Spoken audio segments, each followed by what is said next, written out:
الله. الحمد لله الذي هدانا لهذا وما كنا لنهتدي لولا أن هدانا الله. لقد جاءت رسل ربنا بالحق ونشهد أن لا إله إلا الله وحده لا شريك له، ونشهد أن سيدنا ومولانا محمدا عبده ورسوله الذي بعثه الله عز وجل بالرسالة والهداية والأمانة والرياسة والصداقة. أما بعد، فأعوذ بالله من الشيطان الرجيم. بسم الله الرحمن الرحيم. إنما المؤمنون الذين إذا ذكر الله وجلت قلوبهم وإذا تليت عليهم آياته زادتهم إيمانا وعلى ربهم يتوكلون. الذين يقيمون الصلاة ومما رزقناهم ينفقون. أولئك هم المؤمنون حقا، لهم درجات عند ربهم ومغفرة ورزق كريم. وقال رسول الله صلى الله عليه وسلم: تقوى الله رأس كل حكمة. وقال رسول الله صلى الله عليه وسلم: أعددت لعبادي الصالحين ما لا عين رأت ولا أذن سمعت ولا خطر على قلب بشر، أو كما قال النبي عليه الصلاة والسلام. اللهم صل على محمد وعلى آل محمد كما صليت على إبراهيم وعلى آل إبراهيم إنك حميد مجيد. اللهم بارك على محمد وعلى آل محمد كما باركت على إبراهيم وعلى آل إبراهيم إنك حميد مجيد. हर लफ्ज़ाए मोमिन का नई शान नैयान, हर लफ्ज़ाए मोमिन का नई शान नैयान। गुफ्तार में किरदार में अल्लाह की बुरहान, गुफ्तार में किरदार में अल्लाह की बुरहान। गफ्फारी व क़ह्हारी व क़ुद्दूसी व जबरूत, गफ्फारी व क़ह्हारी व क़ुद्दूसी व जबरूत। ये चार अनासिर हो तो बनता है मुसलमान, ये चार अनासिर हो तो बनता है मुसलमान। हमसाये जिब्रील अमी बंदाए खाकी, हमसाये जिब्रील अमी बंदाए खाकी। है उसका नशीमन न बुखारा न बदख्शान, है उसका नशीमन न बुखारा न बदख्शान। ला इलाहा इल्लल्लाह, शबाई ला इलाहा इल्लल्लाह, ला इलाहा इल्लल्लाह, ला इलाहा इल्लल्लाह, ला इलाहा इल्लल्लाह मुहम्मदुर रसूलुल्लाह। सुब्हानक ला इल्म लना इल्ला मा अल्लमतना इन्नका अंतल अलीमुल हकीम। আলহামদুলিল্লাহ, মোল্লাপাড়া ইসলামী তরুণ সংঘ কর্তৃক আয়োজিত ষষ্ঠতম সিরাতুন নবী সাল্লাল্লাহু আলাইহি ওয়াসাল্লাম মাহফিলের অধ্যকার চলিত এই অধিবেশনের সম্মানিত সভাপতি সাহেব, আমার সামনে উপস্থিত দিন দরদি মুসলমান ভাইরা, পর্দার আড়ালে অবস্থানরত আমার শ্রদ্ধা মা ও বোনেরা, আমরা সর্বপ্রথম আল্লাহ পাক রব্বুল আলামিনের দরবারে শুকরিয়া জ্ঞাপন করি, যেই রব্বে করিম আপনাকে আমাকে সিরাতুন নবী সাল্লাল্লাহু আলাইহি ওয়াসাল্লাম নামক বরকতপূর্ণ একটি মজলিসের মধ্যে আল্লাহ পাক রব্বুল আলামিন আসার, কিছু কথা বলার এবং শোনার তৌফিক দান করলেন। পাশাপাশি আল্লাহ পাক রব্বুল আলামিন যে নৌযুবকদের মাধ্যমে, নৌজওয়ানদের মাধ্যমে এরকম একটা মজমা করার তৌফিক দিলেন, এজন্য আমরা অন্তর থেকে একবার আল্লাহ তাআলার শুকরিয়া জ্ঞাপন করি, কালিমাতুশ শুকর আদায় করি, আলহামদুলিল্লাহ। প্রত্যেক বৎসর এরকম একটা মজমা আমরা সবাই চাই, এরকম একটা মজমা আমরা সবাই চাই। সবাই চান কি চান না? সবাই চান তো ইনশাআল্লাহ। আল্লাহ তাআলা তৌফিক দিলে ইনশাআল্লাহ প্রত্যেক বৎসর হবে। আমরা সবাই উপস্থিত হয়ে সহযোগিতা করব। টাকা পয়সা, মেধা, শ্রম এগুলার পাশাপাশি উপস্থিতির অত্যন্ত জরুরি, উপস্থিতি অত্যন্ত জরুরি। এজন্য এখনও আমরা যারা ঘোরাফেরা করতেছি অতি সত্বর মাহফিলের মধ্যে চলে আসি। আমি আপনাদের সামনে একটি আয়াত তেলাওয়াত করেছি, আয়াতকে সামনে রেখে কথা বলবো। আল্লাহ রসুল সাল্লাল্লাহু আলাইহি ওয়াসাল্লামের হাদিস সমূহের মধ্যে একখানা হাদিস তেলাওয়াত করে পাঠ করেছি। যদি আল্লাহ তৌফিক দেন তাহলে এই আয়াত এবং হাদিসকে সামনে রেখে দু চারটি কথা বলে শেষ করে দেব, সময়ও অত্যন্ত সংকীর্ণ। আলোচনা শুরু করার আগে একটা গুরুত্বপূর্ণ বিষয় নিয়ে আপনাদের সাথে মতবিনিময় করতে চাই, কথা বলবেন। গুরুত্বপূর্ণ বিষয়, যেই বিষয়গুলো আমরা অনেক সময় শুনি না, অনেক সময় শুনলেও স্মরণ থাকে না, অনেক সময় শুনি না, অনেক সময় শুনলেও স্মরণ থাকে না।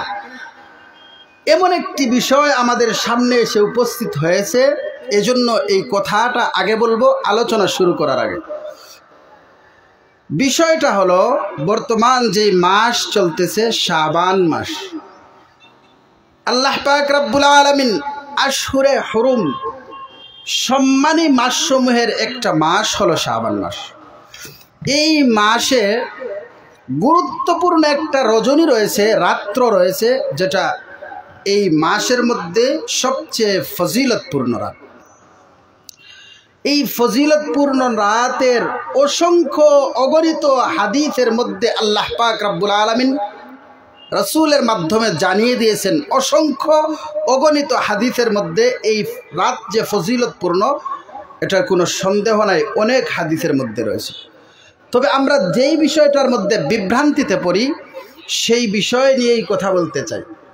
এই রাত্রেটার পরে একটা দিন আছে, শাবান মাসের 15তম দিন, শবে বরাত বা লাইলাতুল বারাআ যেটাই বলেন, বরকতপূর্ণ রাত্রি যেটাই বলেন, লাইলাতুন নিসফি মিন শাবান, শাবান মাসের 14তম দিনগত রাত্রির নাম হলো শবে বরাত। 14তম দিনগত রাত্রির নাম শবে বরাত। আর 15 নম্বর দিন আমরা একটা আমল করে থাকি, সেটা হলো রোজা। বিশেষ করে মহিলারা এটা বেশি করে থাকে। এই রোজা নিয়ে একটা কথা বলবো, সবাই মনোযোগ দিয়ে শুনবেন। আমি যদি জিজ্ঞাসা করি, কিছু বলি, তাহলে সাথে সাথে কথা বলবেন, পারবেন তো ইনশাআল্লাহ? তাহলে কোন দিনের কথা বলতেছি? কোন দিনের কথা বলতেছি? শাবান মাসের 15 নম্বর দিন। আরবি মাসের যেই বর্তমান মাস চলতেছে শাবান মাস, এই মাসের 15 নম্বর দিনের কথা বলতেছি। এই দিনের মধ্যে আমরা একটা রোজা রাখি, এই রোজার ব্যাপারে বলবো। রসুল মকবুল সাল্লাল্লাহু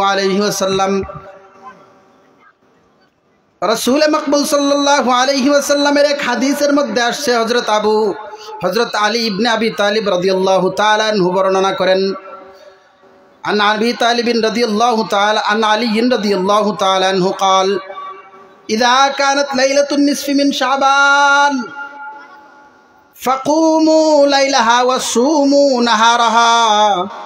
রসুল মকবুল সাল্লাল্লাহু আলাইহি ওয়াসাল্লাম বলেন, শাবান মাসের 14তম বরকতপূর্ণ রাত্রির পরে একটা দিন রয়েছে, 15 নম্বর দিন।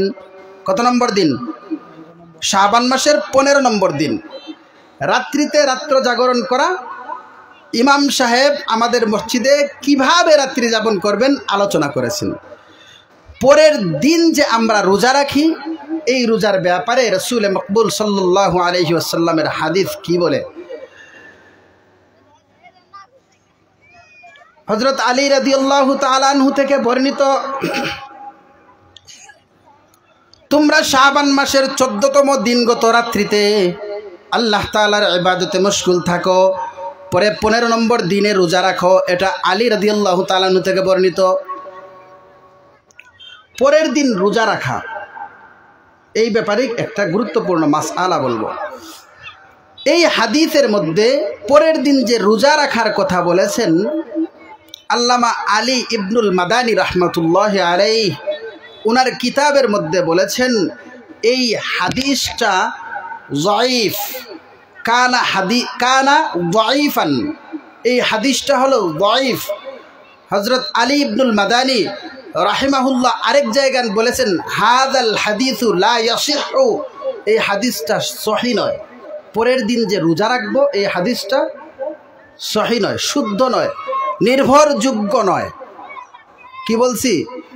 15 তারিখ যে রোজা রাখা, এই রোজা রাখার হাদিসটা নির্ভরযোগ্য নয়।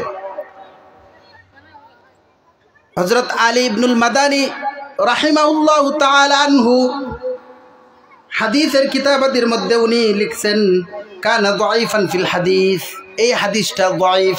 কেন যঈফ? কেন দুর্বল? এই হাদিসের রিওয়ায়াতের মধ্যে রাওয়ীদের মধ্যে একজন রাওয়ী আছে আবু সাবারা, একজন রাওয়ীর নাম হলো আবু সাবারা। অর্থাৎ হাদিস কই থেকে আসে? রসুল থেকে আসতে আসতে আমাদের পর্যন্ত আসছে। এখন আপনি আমার কাছে একটা হাদিস শুনলে, আপনি বাড়িতে গিয়ে যখন বলবেন মৌলানা অমুক সাহেবের কাছ থেকে শুনে আসছে, এরকম বলবেন কি বলবেন না? আপনি কি বলবেন আমি বুখারী শরীফে পাইছি? বলবেন? আপনি কি বলবেন? অমুক মৌলানার কাছ থেকে শুনেছি। এভাবে রসুল থেকে এই পর্যন্ত এক একজনের ধারাবাহিকতায় সিলসিলায় হাদিসগুলো আসতেছে। এই সিলসিলার মধ্যে একজন আছে আবু সাবারা। হযরত আলী ইবনুল মাদানী রাহমাতুল্লাহি আলাইহি উনি বলেন, এই আবু সাবারা রাওয়ী হচ্ছে দুর্বল রাওয়ী। উনার সম্পর্কে হাদিসের কিতাব আসমাউর রিজালের মধ্যে তালাশ করলে দেখা যায়, উনার সম্পর্কে বিভিন্ন উলামায়ে কেরাম বলেছেন, কানা ইয়ারউইল মাওদুআত। এই যে রাওয়ীটা আবু সাবারা, সে দুর্বল হাদিসসমূহ বর্ণনা করে। সে কি হাদিস বর্ণনা করে? দুর্বল হাদিস। এই জন্য শাবান মাসের 15তম তারিখ, 15তম দিন যে রোজা রাখার ব্যাপারে হাদিসটা আসছে, আরও অনেক আলোচনা আছে, অনেকজনের মন্তব্য আছে, এগুলো বলার সময় নেই। এই আয়াত আমি বলি নাই, এই আয়াত সম্পর্কে আলোচনা করার কথা না, কিন্তু যেহেতু এই দিনটা আমাদের সামনে, এজন্য আপনাদেরকে সতর্ক করে দিচ্ছি। এই 15তম দিনে শাবান সম্পর্কে, শাবানকে মনে করে, শাবানের 15 তারিখ মনে করে কেউ যদি রোজা রাখে, তাহলে এটা রোজা শাবানের 15 তারিখ এরকম কোনো রোজা নাই। বলেন, শাবানের 15 তারিখ রোজা রাখা কোনো হাদিস দ্বারা সাবিত নয়, কোনো হাদিসে এরকম রেওয়ায়ত নাই। কেউ এটা দেখাতে পারবে না। এই যে একটা হাদিস আমি বললাম, এরকম আরও 2-1টা হাদিস আছে যেগুলা একেবারেই দুর্বল। এজন্য শাবানের 15 তারিখ শাবানের রোজা মনে করে রোজা রাখা, এটা হাদিসের মধ্যে তালাশ করলে পাওয়া যায় না। হাযাল হাদিসু লা ইয়াসিহু, এই হাদিসটা সহিহ নয়, এই হাদিসটা একেবারে দুর্বল। এখন আসুন, আইয়ামে বীদ, রাসূল মাকবুল সাল্লাল্লাহু আলাইহি ওয়াসাল্লাম প্রত্যেক মাসের 15, 14, 13, 14, 15 এই তারিখগুলোর মধ্যে রোজা রাখতেন। এটাকে বলা হয় আইয়ামে বীদ, এটা রাসূলের সুন্নাহ। কেউ যদি মনে করে শাবানের 15তম দিন রাসূল যেভাবে রোজা রাখছেন সুন্নাহ হিসেবে, আইয়ামে বীদ হিসেবে, তাহলে আপনি রাখতে পারবেন যে কোনো মাসে। আরবি যে কোনো 13, 14, 15 নম্বর দিন যে কোনো মাসে, আরবি যে কোনো 15 তারিখ, আপনি যে কোনো মাসের যে কোনো 15 তারিখ রাসূলের সুন্নাহ হিসেবে রোজা রাখতে পারেন। এর ধারাবাহিকতায় শাবানের 15 তারিখও রাসূলের সুন্নাহ হিসেবে রোজা রাখতে পারবেন। কিন্তু শাবানের রোজা বলে রোজা রাখলে বেদাত হবে। কিসের রোজা বলে রোজা রাখলে? শাবানের রোজা। মনে থাকবে তো ইনশাআল্লাহ? মনে থাকবে তো ইনশাআল্লাহ? যাই হোক, হিসেবে রাখতেছি, শাবানের 15 তারিখ রোজা রাখতে হবে এরকম কোনো রেওয়ায়াত নাই। আরও অনেক হাদিস, অনেক রেওয়ায়াত আছে যেগুলা দুর্বল রেওয়ায়াত। অনেকেই বিভিন্ন সিস্টেমে বর্ণনা করেছেন। এই দিনে, এই রাত্রে, শাবানের 14 তারিখ রাত্রে অনেক সিস্টেমে নামাজ পড়ে। একটা নামাজের উদাহরণ দেই। একজন রাবি বলতেছেন, বিশেষ করে এগুলো বেদাতি যারা করে তারা এই আমলগুলা করে থাকেন। 100 রাকাত নামাজ হবে 2 রাকাত করে, আর এই 100 রাকাত নামাজে 1000 বার ইখলাস হবে, 1000 বার সূরা ফাতিহা হবে। কোনো ব্যক্তি যদি, তারা ফাজাইল বর্ণনা করতেছে, কোনো ব্যক্তি যদি শাবানের 14তম রাত্রিতে 100 রাকাত নামাজ 1000 বার সূরা ইখলাস দিয়ে পড়তে পারে, তাহলে 30 দিনের ভিতরে সে 100 জন ফেরেশতার মাধ্যমে সুসংবাদ পাবে, তাকে জান্নাতে। শবে বরাত উপলক্ষে নামাজ 2 রাকাত করব, এরকম নিয়ত করলে বেদাত হবে। আল্লাহ তাআলা আমাদের সবাইকে হেফাজত করুন। এখন আসুন আমার মূল আলোচনায় চলে যাই। রাসূল আল্লাহ পাক রব্বুল আলামিন কুরআনে কারীমের মধ্যে বলেছেন, ইন্নামাল মুমিনুনা আল্লাযীনা ইযা যুকিরাল্লাহু ওয়াজিলাত কুলুবুহুম ওয়া ইযা তুলিয়াত আলাইহিম আয়াতুহু যাদাতহুম ঈমানা ওয়া আলা রাব্বিহিম ইয়াতাওয়াক্কালুন। রাসূল মাকবুল সাল্লাল্লাহু আলাইহি ওয়াসাল্লামের মাধ্যমে আল্লাহ পাক রব্বুল আলামিন জানিয়ে দিচ্ছেন, ইন্নামাল একবার বলে, এজন্য আমাদের সাথে কথা বললে সুবিধা হয়। ইন্নামাল মুমিনুনা আল্লাযীনা ইযা যুকিরাল্লাহু ওয়াজিলাত কুলুবুহুম ওয়া ইযা তুলিয়াত আলাইহিম আয়াতুহু যাদাতহুম ঈমানা। আল্লাহ পাক রব্বুল আলামিন বলেন, প্রকৃত মুমিন হলো ওই সমস্ত ব্যক্তিরা, ইযা যুকিরাল্লাহ, যখন তার সম্মুখে আল্লাহর কথা স্মরণ করা হয়। কার কথা স্মরণ করা হয়? আল্লাহর কথা স্মরণ করা হয়। ইযা যুকিরাল্লাহ ওয়াজিলাত কুলুবুহুম, তখন তার অন্তরের মধ্যে কম্পন সৃষ্টি হয়। ওই মুমিনের অন্তরের মধ্যে আল্লাহর ভয় সৃষ্টি হয়ে যায়।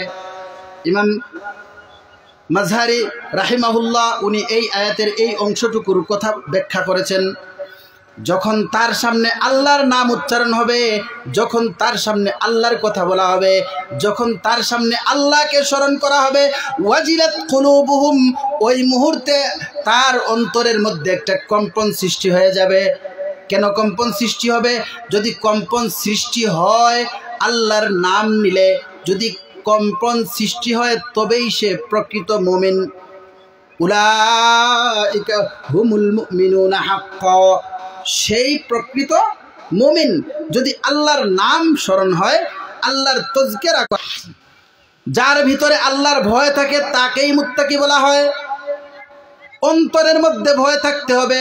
মুখে আমি বললাম আল্লাহকে ভয় করি, ফজরের নামাজ ছেড়ে দিলাম, মুখে আমি বললাম আল্লাহকে ভয় করি, চুরির দিকে অগ্রসর হলাম, মুখে আমি বললাম আল্লাহকে ভয় করি, জিনার দিকে অগ্রসর হলাম, মুখে আমি বললাম আল্লাহকে ভয় করি, ডাকাতির দিকে অগ্রসর হলাম, মুখে আমি বলি আল্লাহকে ভয় করি, বালু মাপার সময় 4 ইঞ্চির জায়গা 6 ইঞ্চি করে দিলাম, মুখে বললাম আল্লাহকে ভয় করি, পাথর মাপার সময় আমি এদিক সেদিক করলাম, এগুলোর নাম মুত্তাকি না, এগুলোর নাম তাকওয়া না, এগুলোর নাম আল্লাহর ভয় না।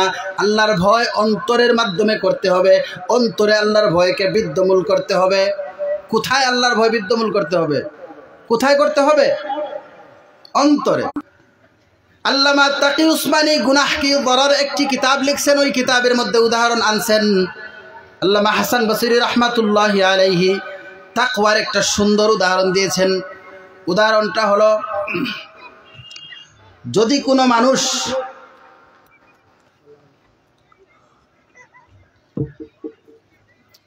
কোনো ব্যক্তি তাকওয়ার উদাহরণ দিচ্ছেন, হাসান বসরি রহমাতুল্লাহি আলাইহি বলতেছেন, যদি কোনো ব্যক্তি অন্ধকার রজনীর মধ্যে একটা কুঠার মধ্যে, একটা ঘরের মধ্যে সুন্দর একটা রমণী তার সামনে এসে যায়, রমণীর সুযোগ দিয়ে দেয়, যা করতে পারো কোনো সমস্যা নেই, তোমার যা মন চায় তাই করো, কোনো সমস্যা নেই। এরকম একটা সুযোগ আসার পর হাসান বসরি রহমাতুল্লাহি আলাইহি বলতেছেন, ওই মুহূর্তে যদি আল্লাহর কথাকে অন্তরে স্মরণ করে ওই কাজ থেকে বিরত থাকতে পারো, তবেই তাকওয়া অর্জন হয়ে যাবে। বুঝছেন? বুঝতে পারছি? আল্লাহ পাক রব্বুল আলামিনের এই আয়াতের ব্যাখ্যায় হাসান বসরি বলতেছেন, গভীর রজনীর মধ্যে, অন্ধকার রজনীর মধ্যে একটা ঘরের মধ্যে সুন্দর একটা নারী আপনার সামনে উপস্থিত, নারী নিজেই বলতেছে যা করতে পারো, ফ্রি। ওই মুহূর্তে যদি আপনার অন্তরে আল্লাহর ভয় ঢুকে যায়, আল্লাহ পাক রব্বুল আলামিন, ইমাম মাযহারি রাহমাতুল্লাহি আলাইহি উনি বলতেছেন, ওই সময় যদি আল্লাহর ভয় তার মধ্যে ঢুকে যায় তাহলেই তাকওয়া অর্জন হয়ে যাবে, অন্যথায় তাকওয়া অর্জন করা সম্ভব না। একবার তাকওয়ার ব্যাখ্যা দিতে গিয়ে সাহাবীদের একটা উক্তি বলতেছি। তাকওয়া কাকে বলে? হযরত উমর ইবনুল খাত্তাব রাদিয়াল্লাহু তাআলা আনহুকে সবাই চিনেন। উমর রাদিয়াল্লাহু তাআলা আনহুকে চিনেন না? নাম শুনি নাই আমরা? খলিফাতুল মুসলিমিন উমর রাদিয়াল্লাহু তাআলা আনহু হযরত উবাই ইবনে কাব রাদিয়াল্লাহু তাআলা আনহুকে বলতেছেন, ও উবাই ইবনে কাব, তুমি আমাকে একটু তাকওয়ার সংজ্ঞাটা বুঝিয়ে দাও। কিসের সংজ্ঞা? তাকওয়ার সংজ্ঞা, মানে তাকওয়া কাকে বলে এটা আমাকে বুঝিয়ে দাও। হযরত উমর ইবনুল খাত্তাব রাদিয়াল্লাহু তাআলা আনহুর প্রশ্নের জবাবে উবাই ইবনুল কাব রাদিয়াল্লাহু তাআলা আনহু বলতেছেন, ও উমর রাদিয়াল্লাহু তাআলা আনহু খলিফাতুল মুসলিমিন, আপনি যদি তাকওয়ার সংজ্ঞা বুঝতে চান, আমি আপনাকে কয়টা প্রশ্ন করব, এই প্রশ্নগুলোর জবাব যখন দিয়ে দিবেন তখনই আপনি তাকওয়া বুঝে যাবেন। কয়টা প্রশ্ন করব? কে বলতেছেন? উবাই ইবনে কাব উমর রাদিয়াল্লাহু তাআলা আনহুকে বলতেছেন, ও উবাই ইবনে কাব, ও উমর, তুমি যদি তাকওয়ার সংজ্ঞা বুঝতে চাও তাহলে আমি আপনাকে কিছু প্রশ্ন করব, এই প্রশ্নগুলোর জবাব দিতে পারলেই তাকওয়া অর্জন হয়ে যাবে, তাকওয়ার সংজ্ঞা তুমি বুঝে যাবে। উমর ইবনুল খাত্তাব রাদিয়াল্লাহু তাআলা আনহু উবাই ইবনে কাব রাদিয়াল্লাহু তাআলা আনহুর প্রশ্নের জবাবে প্রস্তুত। বললেন, আমি রাজি, আপনার প্রশ্নের জবাব দিতে আমি প্রস্তুত আছি। এক নম্বর প্রশ্ন, উমর, তুমি কি কখনো কাঁটাযুক্ত রাস্তা দিয়ে, আপনার চতুর্দিকে কাঁটা, ডানেও কাঁটা বামেও কাঁটা, শুধু সোজা একটা ছোটো মুটো রাস্তা, ছোটো একটা রাস্তা, এই রাস্তা দিয়ে কি কখনো হেঁটেছো? উমর রাদিয়াল্লাহু তাআলা আনহু প্রশ্নের জবাব দিচ্ছে, ও উবাই ইবনে কাব, কি বলো, এটা কি বলো? আমি যখন মুহাম্মাদের গর্দান আনার জন্য রাস্তাঘাটে হাঁটাচলা করতাম, পাহাড়ে অঞ্চলে অনেক সময় হেঁটেছি, অনেক সময় পাহাড় অঞ্চলে খুঁজেছি। উমর রাদিয়াল্লাহু তাআলা আনহু বলতেছেন, কোথায় মুহাম্মদকে পাওয়া যায়? তার মাথাকে নিয়ে আবু জেহেলের কাছে দিয়ে দিব। কোথায় উমরকে পাওয়া যায়? কোথায় পাওয়া যায়? কাফেরদের হাতের মুহাম্মদের মাথা নিয়ে উপস্থিত করব। এই সময় আমি পাহাড় জঙ্গলে অনেক কাঁটাযুক্ত রাস্তা দিয়ে হেঁটেছি। উবাই ইবনে কাব বললেন, একটা প্রশ্নের জবাব পাইলাম। দুই নম্বর প্রশ্ন হলো, ওই সময় আপনি ওই কাঁটাযুক্ত ছোট রাস্তা দিয়ে কিভাবে অতিক্রম করেছো? উমর রাদিয়াল্লাহু তাআলা আনহু প্রশ্নের জবাবে বলতেছেন, ও উবাই ইবনে কাব, শুনো, ওই কাঁটাযুক্ত রাস্তা দিয়ে আমি একেবারে আমার শরীরকে আটো সাটো করে আমার জামাকে ধরে ছোট্ট হয়ে আস্তে আস্তে পার হয়েছি। উমর রাদিয়াল্লাহু তাআলা আনহুর এই জবাবে উবাই ইবনে কাব রাদিয়াল্লাহু তাআলা আনহু বলতেছেন, ও উমর, এটাই হলো তাকওয়ার সংজ্ঞা। আপনি যদি দুনিয়ার মধ্যে তাকওয়াওয়ালা রাস্তা দিয়ে হাঁটতে চান, আপনি যদি মুত্তাকি হতে চান, আপনার ডানে থাকবে সুদ নামক কাঁটা, আপনার বামে থাকবে সুদ নামক কাঁটা, আপনার ডানে থাকবে চুরি নামক কাঁটা। চুরির এই সুন্দর কাঁটাটা আপনাকে দেখাবে এদিকে যা, এদিকে গিয়ে যদি চুরি করস অনেক সম্পদের মালিক হবি, তুই যদি সুদ খাস তাহলে অনেক সম্পদের মালিক হবি। এই কাঁটাগুলো আপনার ডানে আসবে, চুরির কাঁটা ডানে আসবে, জিনার কাঁটা ডানে আসবে, জিনার কাঁটা বামে আসবে, জিনার কাঁটা ডানে আসবে, জিনার কাঁটা বামে আসবে, চুরির কাঁটা ডানে আসবে, চুরির কাঁটা বামে আসবে। এইরকম কাঁটাযুক্ত রাস্তাগুলো হলো এক একটা অপরাধ। আর এই অপরাধগুলো আপনি যদি আল্লাহর ভয়ে না করে সোজা হাঁটতে পারেন, ওমর রাদিয়াল্লাহু তাআলা আনহু বলতেছেন, উবাই ইবনে কাব রাদিয়াল্লাহু তাআলা আনহু বলতেছেন, এই চুরিযুক্ত এই কাঁটাযুক্ত রাস্তাগুলো দিয়ে না হেঁটে তাকওয়া নামক সোজা রাস্তা দিয়ে যদি আঁটো হয়ে হেঁটে যেতে পারেন, তবেই তাকওয়া অর্জন হয়ে যাবে। সুবহানাল্লাহ। বুঝতে পারছেন তো? বুঝতে পারছি তো তাকওয়া কাকে বলে? তাকওয়া হলো আপনার ডানে জিনা নামক সুন্দর একটা কাঁটা, কোরআনের ভাষায় সুন্দর জিনা আপনার সামনে উপস্থিত, আপনার কোনো বাধা নেই, কেউ বাধা দিবে না, অন্ধকার রাত্রি। ওই সময় আপনি যদি এই কাঁটা থেকে আল্লাহ তাআলা এই কাঁটা থেকে আল্লাহর ভয়ে যদি বাঁচতে পারেন, চুরি নামক কাঁটা আপনার বামে আসছে, এটা সুন্দর, এখানে অগ্রসর হলে আপনি মালামাল হবেন, কিন্তু এটা থেকে যদি আপনি বাঁচতে পারেন, বেঁচে যদি আপনি সোজা রাস্তাটা দিয়ে চলতে পারেন, এই সমস্ত গুনাহ না করে আল্লাহর ভয়ে, তবেই তাকওয়া অর্জন হয়ে যাবে।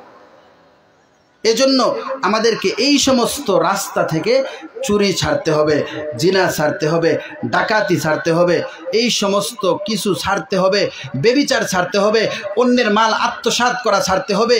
এই সমস্ত কাঁটা থেকে কোনো সুরত যদি আমার জীবনকে কোনোভাবে পার করে দিতে পারি, তাকওয়া অর্জন হয়ে যাবে। সাহাবায়ে কেরামের তাকওয়া কীরকম ছিল? কীরকম তাকওয়া ছিল সাহাবায়ে কেরামের?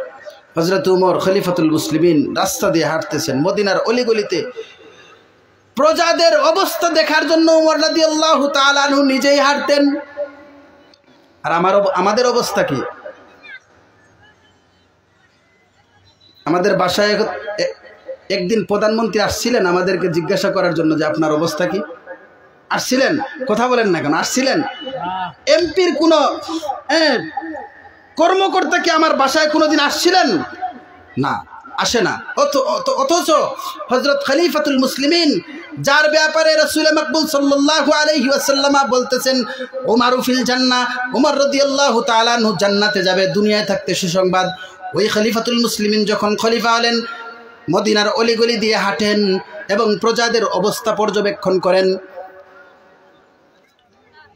রাত ৩টার সময় এক ছোট্ট কুটির থেকে উমর রাদিয়াল্লাহু তাআলা হাঁটতেছেন, হাঁটতে হাঁটতে এক ছোট্ট কুটির থেকে, ছোট একটা ভাঙ্গা ঘর থেকে আওয়াজ আসতেছে। মা বলতেছে মেয়েকে, ও আমার মেয়ে, গরুর দুধ তো দহন করলাম, সকালে বিক্রি করব, 5 টাকা করে যদি লিটার হয় তাহলে 5 কেজি দুধ 25 টাকা হবে।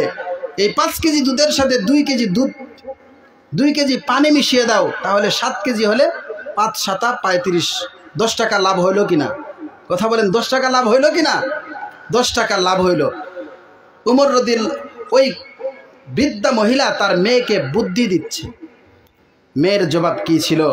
হযরত উমর রাদিয়াল্লাহু তাআলা আনহু দরজার আড়াল থেকে, ঘরের আড়াল থেকে শুনতেছে, মেয়ে জবাব দিচ্ছে, যদি উমর রাদিয়াল্লাহু তাআলা আনহু কোনোভাবে জানতে পারে তাহলে তো আমাদের গর্দান মাথা থেকে আলাদা করে, গর্দান থেকে মাথা আলাদা করে দেবে। সঙ্গে সঙ্গে তার মা বলতেছেন, ও আমার কন্যা, উমর রাদিয়াল্লাহু তাআলা আনহু এই সময় হয়তো রাজপ্রাসাদের মধ্যে তাহাজ্জুদের নামাজ পড়তেছে। উমর রাদিয়াল্লাহু তাআলা আনহু এই সময় হয়তো রাজপ্রাসাদের মধ্যে বিভোর নিদ্রার মধ্যে আছে। উমর রাদিয়াল্লাহু তাআলা আনহু হয়তো এই সময় ঘুমন্ত অবস্থায় আছে। তুমি যে এই রাত্রি 3টার সময় পানি মিশাবে দুধের মধ্যে, গভীর রজনীর মধ্যে পানি মিশাবে, উমর রাদিয়াল্লাহু তাআলা আনহু দেখবে না। তার কোনো প্রজারাও, তার কোনো প্রতিনিধিরাও তো এখন নাই, সুতরাং পানি মেশাতে কোনো সমস্যা নেই। সঙ্গে সঙ্গে ওই প্রশ্নের জবাবে, ওই কথার জবাবে ওই কন্যাটি বলে উঠল, ও আমার আম্মা জান, হযরত উমর হয়তো এখন ঘুমাইতেছে, হযরত উমর হয়তো এখন প্রাসাদের মধ্যে তাহাজ্জুদের নামাজ পড়তেছে, কিন্তু আপনার আমার রব যিনি সবার মালিক, ওই আল্লাহ এখন ঘুমাইতেছে না সজাগ? কথা বলেন, আল্লাহ কি তখন সজাগ না ঘুমে? হুয়াল হাইয়ুন লা ইয়ামুত। আল্লাহ পাক রব্বুল আলামিন সর্বদা জীবিত, তার কোনো মৃত্যু নাই। উনি সর্বদা সজাগ অবস্থায় থাকেন, ওনার কোনো ঘুম আসে না। হযরত এই উমর রাদিয়াল্লাহু তাআলা আনহু এই কন্যাটির জবাব শুনে ওনার ছেলের সাথে, উমর ইবনে আব্দুল আজিজের সাথে ওই কন্যার বিয়ে দিয়ে দেয়। যাই হোক, এদিকে যাওয়া উদ্দেশ্য না, ঘটনা অনেক লম্বা। কিন্তু ওই যে গভীর রজনীর মধ্যে দুধে পানি মেশানো থেকে কি বিরত রাখলো? উমর রাদিয়াল্লাহু তাআলা বিরত রাখছে? উমরের কোনো প্রতিনিধি বিরত রাখছে? না। ওই কঠিন মুহূর্তে, ওই গভীর রজনীর মধ্যে কোন ব্যক্তিটা, কে ওই ব্যক্তিকে, কে ওই সুন্দরী নারীকে দুধে পানি মেশানো থেকে বিরত রাখলো? আল্লাহ। কে রাখলো? আল্লাহ। কে রাখলো? সবাই বলেন না, একটু মহাব্বতের বলেন না, আল্লাহ। আল্লাহ। কে দুধে পানি মিশানো থেকে বিরত রাখলো? হযরত উমর রাদিয়াল্লাহু তাআলা আনহু রাস্তা দিয়ে হাঁটতেছে। সাহাবায়ে কেরামের তো আল্লাহর ভয় ছিল, রাস্তা দিয়ে হাঁটতেছে। সফর অবস্থায় উমর রাদিয়াল্লাহু তাআলা আনহু হাঁটতেছে। মরুভূমির মাঝখানে একটা যুবক কয়েকশো ছাগল নিয়ে ওই মরুভূমির মধ্যে ছাগল চড়াইতেছে। উমর রাদিয়াল্লাহু তাআলা আনহু সফররত অবস্থায় যাইতেছে, ওনার খাবারের সামানগুলো ফুরিয়ে যায়। হযরত উমর রাদিয়াল্লাহু তাআলা আনহু ওই যুবককে প্রশ্ন করে, ও যুবক, মদিনার তো একটা নিয়ম আছে, কোনো সফরের যদি পাথে শেষ হয়ে যায় তাহলে তাকে সহযোগিতা করা, তাকে সাহায্য করা, তাকে খাবার দাবারের ব্যবস্থা করা। উমর রাদিয়াল্লাহু তাআলা আনহুর প্রশ্নের জবাব উনি ওই রাখালকে প্রশ্ন করলো, আমার পাথে ফুরিয়ে গেছে, তুমি কি আমাকে সামান্য খাবার দিতে পারো? তোমার বকরি থেকে কিছু দুধ দহন করে আমাকে দিবে, আমার পেটটা ভরে যাবে। ওই রাখাল বলতেছে, ভাই আমি তো আপনাকে চিনি না, তবে এটাই নিয়ম, কিন্তু আমার মালিক তো আমাকে দুধ দহন করে কাউকে খাওয়ার জন্য আদেশ দেয় নাই। উমর রাদিয়াল্লাহু তাআলা আনহু যখন এই মজবুতি অবস্থা দেখলেন ওই রাখালের, তখন উমর রাদিয়াল্লাহু তাআলা আনহু বললেন, তাকে একটু পরীক্ষা করার জন্য উমর রাদিয়াল্লাহু তাআলা আনহু বললেন, তুমি তো ফ্রিতে দেওয়ার দরকার নাই, আমি তোমাকে কিছু টাকা দিয়ে দেব, তুমি আমার কাছে একটা বকরি বিক্রি করে দাও, তুমিও টাকার মালিক হয়ে যাবে, আমিও বকরি থেকে দুধ দহন করে পেট ভরে খাইতে পারবো। তখন সে প্রশ্ন করলো, আমার মালিককে কি জবাব দেব? উমর রাদিয়াল্লাহু তাআলা আনহু প্রশ্নের জবাবে বলল, মদিনার অলি গলি থেকে বাঘ এসে অনেক ছাগল খেয়ে যায়। কোনো রাখাল যদি মালিককে গিয়ে বলে, রাখাল মালিককে গিয়ে বলার সাথে সাথে মালিক বিশ্বাস করে, তুমিও তোমার মালিককে গিয়ে বলবে, ও আমার মালিক, আজকে একটা বাঘ এসে আপনার একটা ছাগলকে খেয়ে ফেলেছে। মালিক বিশ্বাস করে নেবে। সঙ্গে সঙ্গে ওই বাচ্চাটি বলল, ওই রাখালটি বলল, ইয়া হাদা ফাইনাল্লাহ, ইয়া হাদা ফাইনাল্লাহ। উমর রাদিয়াল্লাহু তাআলা আনহুর প্রশ্নের জবাবে ওই রাখাল বলতেছে, ও উমর, উনি তো চিনেন না, ও ব্যক্তি, আমি আমার মালিক থেকে ধোঁকা দিয়ে বাঁচতে পারবো, আমার মালিকও বিশ্বাস করবে, এটা আমার জানা আছে। কিন্তু আমার মালিকের মালিক, আপনার আমার মালিক, সারা জাহানের মালিক, সমস্ত দুনিয়ার মালিক, সারা পৃথিবীর মালিক, আখিরাতের মালিক, জান্নাতের মালিক, জাহান্নামের মালিক, কুল কায়নাতের মালিক আল্লাহ। তো আমার মালিক থেকে ধোঁকা দিতে পারবো, কিন্তু আল্লাহ থেকে ধোঁকা দেওয়া তো সম্ভব না। কথা বলেন, সম্ভব? আল্লাহ থেকে ধোঁকা দেওয়া সম্ভব? সবাই থেকে ধোঁকা দেওয়া যাবে, কিন্তু আল্লাহ থেকে ধোঁকা দেওয়া সম্ভব না। এইরকম তাকওয়া ছিল সাহাবায়ে কেরামের, এইরকম তাকওয়া ছিল, এই জন্য এইরকম পাকাপোক্ত তাকওয়া আপনার আমার সবাইকে গ্রহণ করতে হবে। যদি গ্রহণ করতে পারি, আল্লাহ পাক রব্বুল আলামিনের ঘোষণা অনুযায়ী, উলাইকা হুমুল মুমিনুনা হাক্কা, তবেই তোমরা পরিপূর্ণ ইমানদার বনতে পারবে, তবেই তোমরা পরিপূর্ণ মুত্তাকি হতে পারবে। শুধু কি তাই? সাহাবায়ে কেরামের উদাহরণ দিলাম, যদি উদাহরণ দিতে থাকি সময় কখন চলে যাবে, আজানের সময় হয়ে গেছে। যদি উদাহরণ দিতে থাকি রাত্রে শেষ হয়ে যাবে। একটা উদাহরণ দিয়ে শেষ করে দেব। আপনার আমার ইমামে আজম আবু হানিফা রহমতুল্লাহ আলাইহি কতটুকু আল্লাহকে ভয় করতেন। গভীর রজনীর মধ্যে যখন মাসআলা লিখতেন, গভীর রজনী হয়ে যায়, মাসআলা লিখতে লিখতে ফজরের নামাজ পড়ে যখন ইমামে আজম আবু হানিফা রহমতুল্লাহ আলাইহি কুরআন তেলাওয়াত করার জন্য সূরাতুল ইয়াসিন পাঠ করেন। সূরাতুল ইয়াসিন পাঠ করতে করতে যখন এই আয়াতের মধ্যে চলে যায়, ওয়ামতাজুল ইয়াউমা আইয়ুহাল মুজরিমুন, কিয়ামতের কঠিন মুহূর্তে, যেই দিন আল্লাহ পাক রব্বুল আলামিনের আরশের ছায়া ছাড়া আর কোনো ছায়া থাকবে না, ওই কঠিন মুহূর্তে আল্লাহ পাক রব্বুল আলামিন সব মানুষদেরকে উপস্থিত সামনে সবাইকে সম্বোধন করে বলবেন, ওয়ামতাজুল ইয়াউমা আইয়ুহাল মুজরিমুন, আমার বান্দাদের মধ্য থেকে যারা গুনাহগার তারা পৃথক হয়ে যাও। আল্লাহু আকবার। হযরত আবু হানিফা রহমাতুল্লাহি আলাইহি এই আয়াত যখন পড়তেন তখন দুই চোখ দিয়ে পানি ঝরতে থাকতো। কেন পানি ঝরাইতেন উমর রাদিয়াল্লাহু তাআলা? হযরত আবু হানিফা রহমাতুল্লাহি আলাইহি কেন পানি ঝরাইতেন?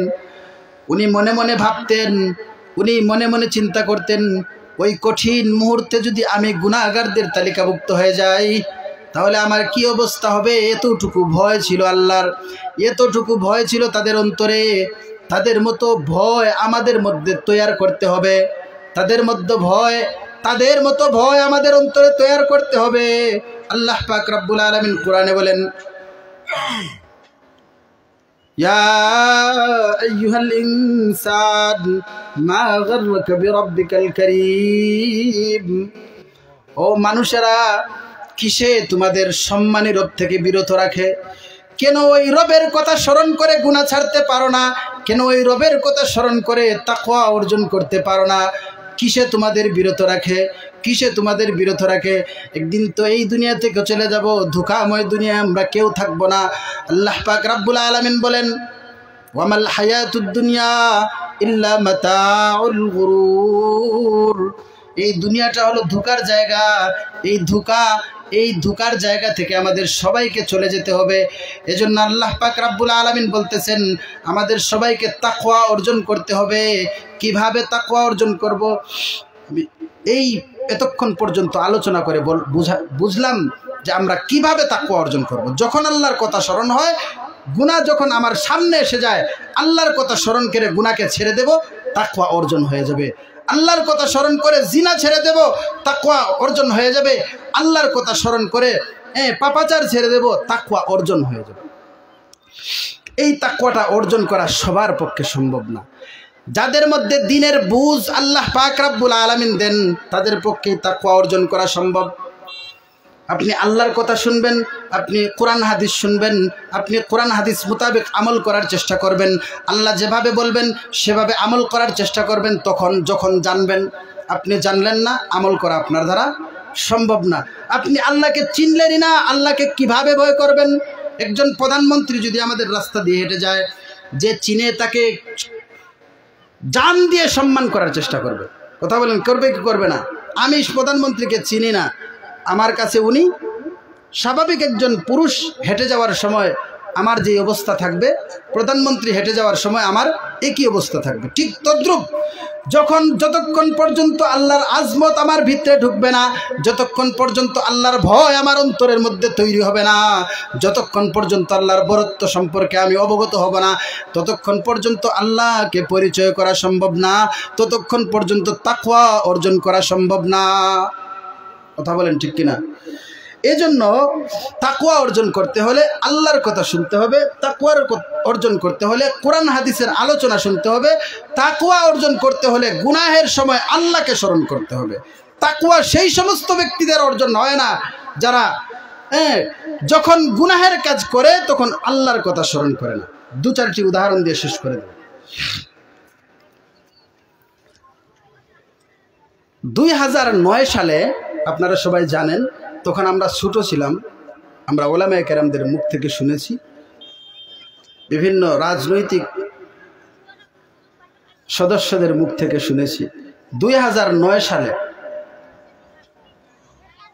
পিলখানার মধ্যে 57 জন সেনা কর্মকর্তাকে খুন করা হয়েছিল, হত্যা করা হয়েছিল, শহীদ করা হয়েছিল। এই খবর আপনারা পাইছেন কি পাইছেন না শুনছেন সবাই?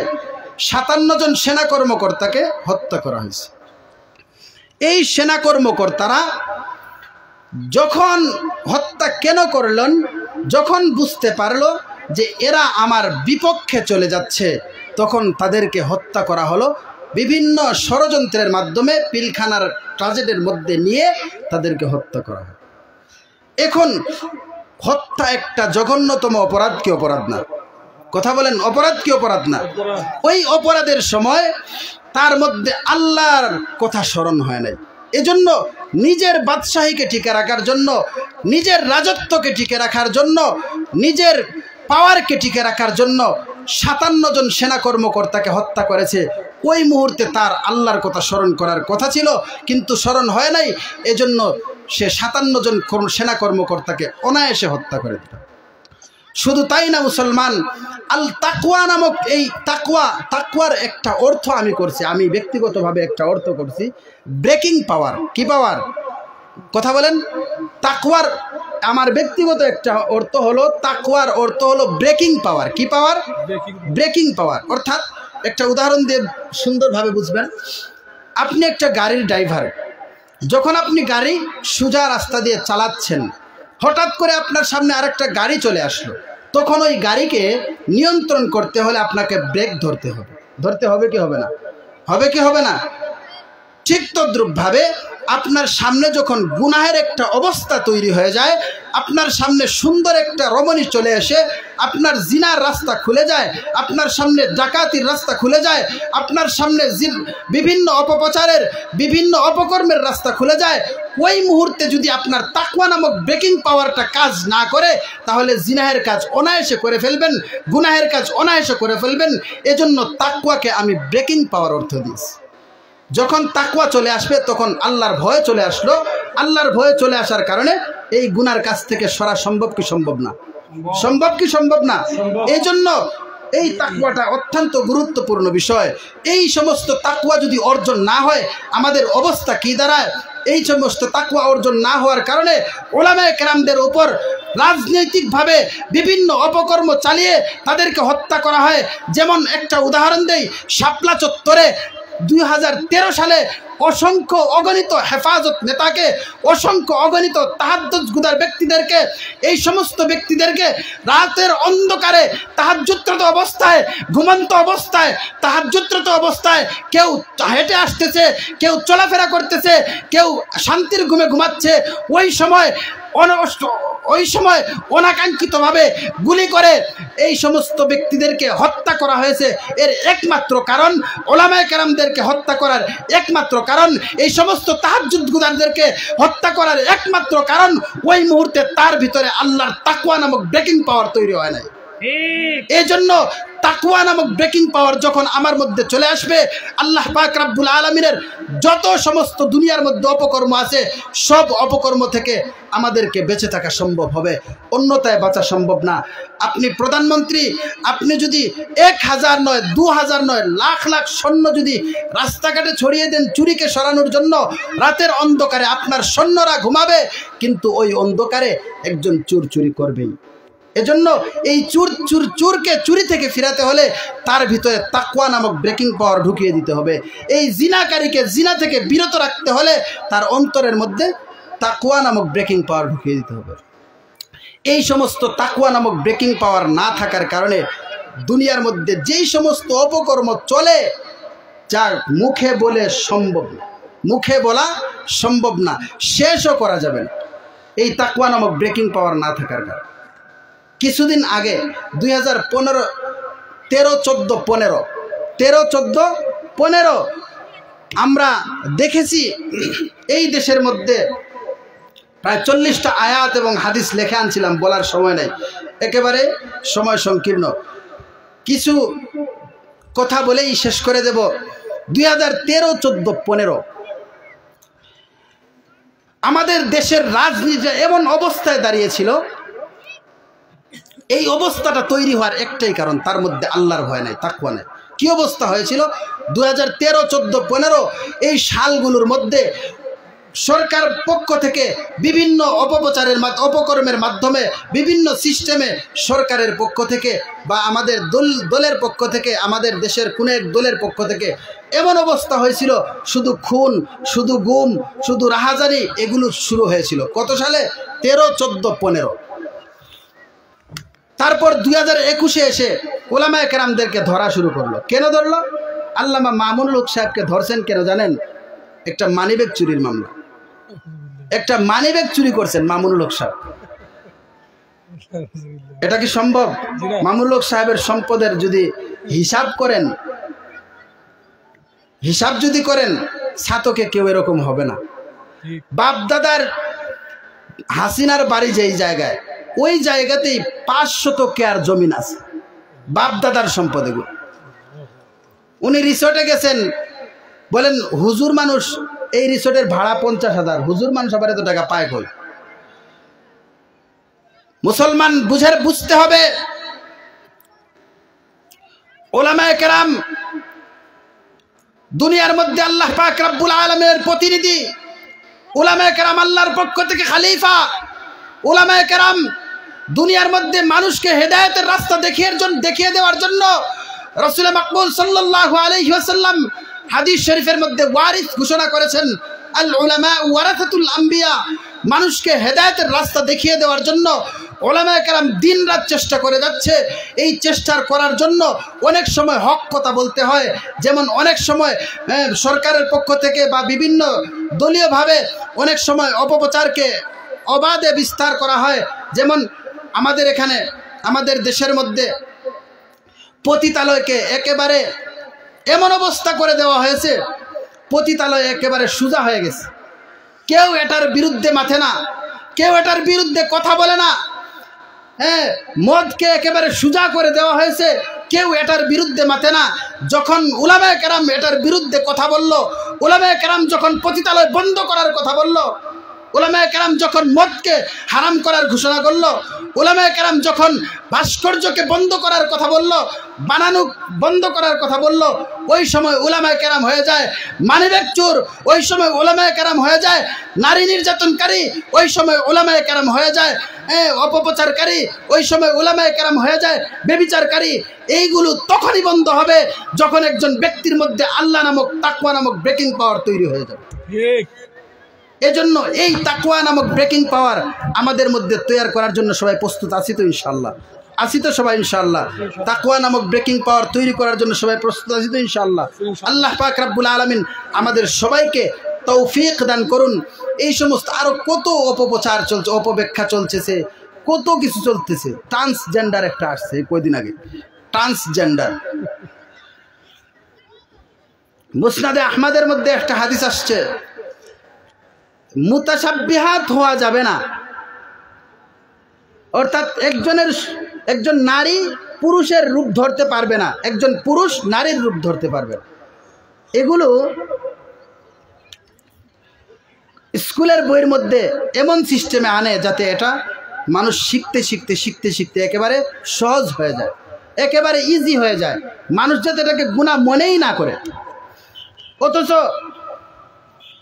আল্লাহ পাক রব্বুল আলামিনের রাসূল জনাবে মুহাম্মদুর রাসূলুল্লাহ সাল্লাল্লাহু আলাইহি ওয়াসাল্লাম বলেছেন, একজন নারী পুরুষের রূপ ধরতে পারবে না, একজন পুরুষ নারীর রূপ ধরতে পারবে না।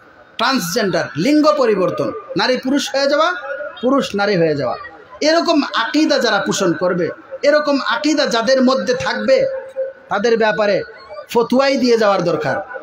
এরকম আকীদা যাদের মধ্যে থাকবে, মুফতি সাহেবরা ফতোয়া দেন, তবে আমরা তাদের কাছ থেকে শুনে শুনে কিছু বলি, যে এরকম আকীদা যারা পোষণ করবে যে নারী থেকে পুরুষ হওয়া সম্ভব, এটা জায়েজ, পুরুষ থেকে নারী হওয়া, নিজে ব্যক্তিগতভাবে প্লাস্টিক সার্জারি করে নিজে ব্যক্তিগতভাবে এরকম লিঙ্গ পরিবর্তন করা জায়েজ যদি কেউ মনে করে, ঈমান নষ্ট হয়ে যাবে, তার ঈমান চলে যাবে, সে বেঈমান হয়ে যাবে, কাফের হয়ে যাবে, আল্লাহর অকাট্য একটা প্রমাণকে সে অস্বীকার করবে।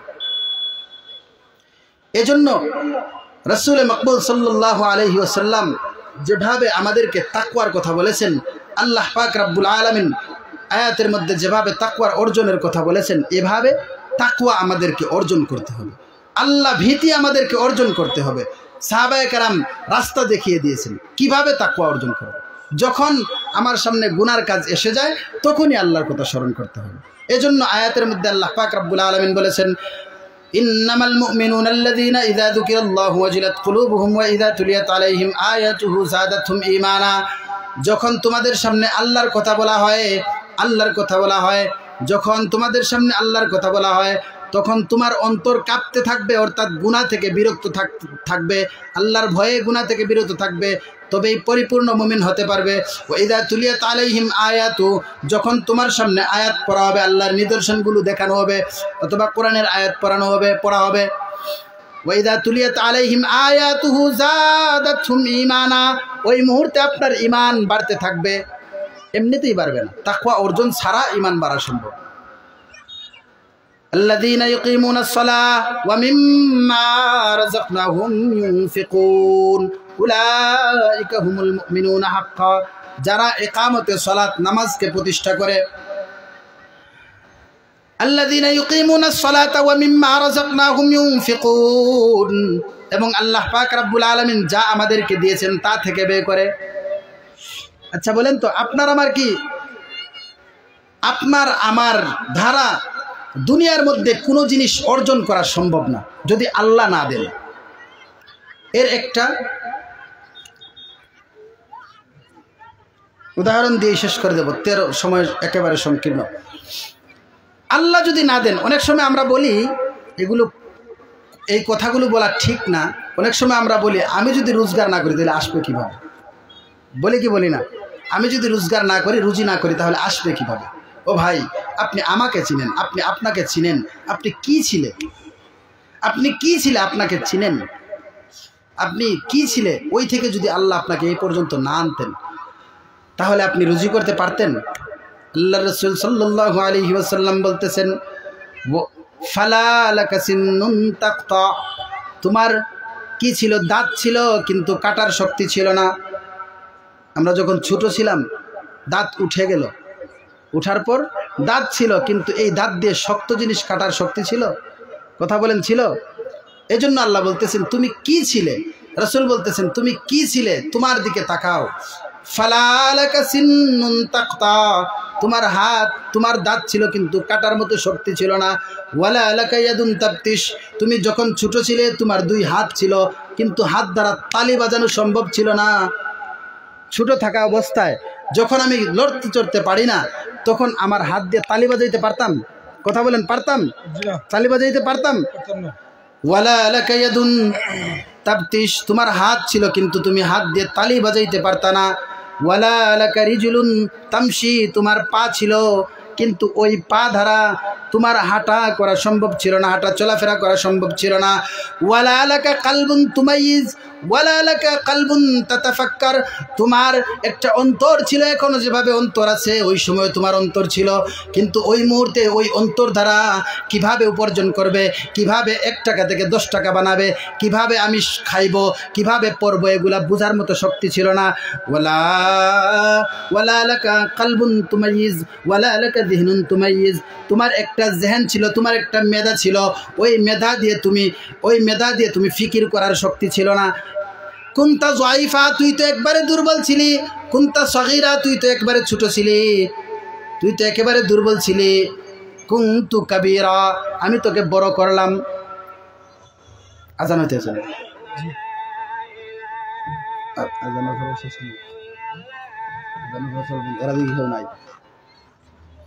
এই জন্য এগুলো বলা যে আমি তো উপার্জন না করলে আসবে কই থেকে?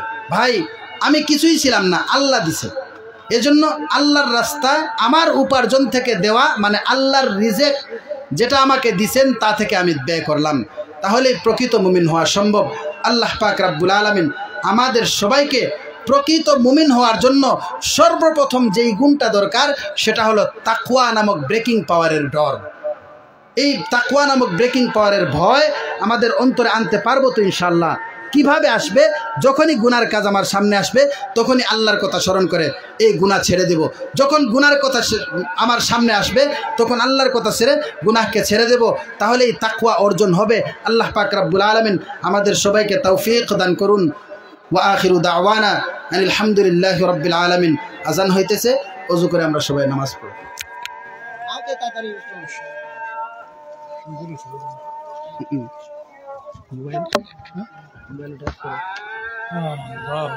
আমি কাঁদছিলাম হ্যাঁ খানছি হ্যাঁ শান্তনা টিস্যু লিখেছেন পরে দেখি টিস্যু জো কি বিয়া দিব না বিয়া দিবে না। না এবার দিয়ে আর দিলে আসলে এখন বসতে হবে দেখলে এটা পছন্দ করে খানছে হাসান নবী জানি বই না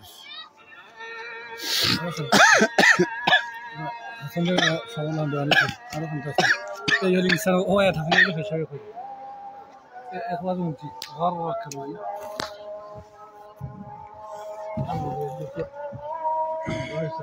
সারা গিলা